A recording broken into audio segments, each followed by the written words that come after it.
how I feel mga par. So this will be my last ride on this Z900 SE of mine na nagtagal sa akin ng almost a year. But then it's so hard to say let go on this bike kasi sobra ako nagmamahal. Ito yung kauna-unahan kong big bike mga par, no?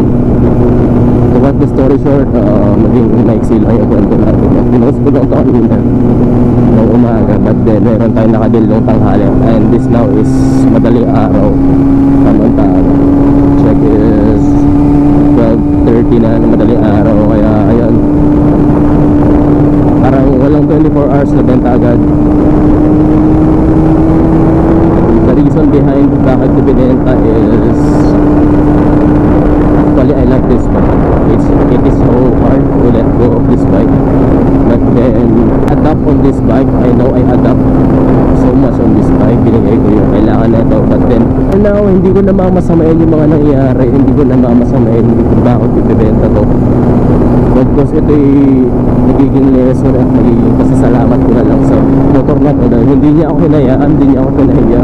Binigay niya yung needs ko. Ibig sabihin niya sobra-sobra pa nga yung diniman ko dito dahil I was overwhelmed to handle this kind of machine. So maraming salamat sa motor na to at nagpapakapoy ko sa bago mong amo mga pa.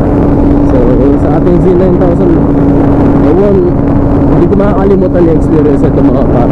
Pasensya na medyo pause pa kasi kanina pa ako tulala actually. Ganito pala yung pakiramdam ko na kapag you hard earned for this thing, ganun din yung pinaghirapan mo, ganun din kahirap na-let ko yung bagay na yun.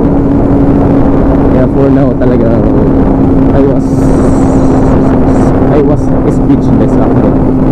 So yung buyer natin mga para abangan na lang natin kasi nandiyan na sila sa Amilig. Nag-meet halfway na lang kami dyan sa mga tanan.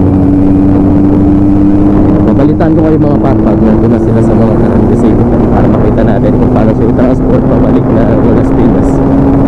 Alright, so Las Piñas pa rin area nila. Tuloy-tuloy pa rin yung deal natin. I will miss you, Z9000. So alright guys, dito na tayo sa meet up place by ng mga taram. So huling sulyap sa ating Z9000. Yan. Until next time, miss kita. I don't know how would I feel, pero syempre nalulungkot rin ako dahil marami tayong pinagsamahan.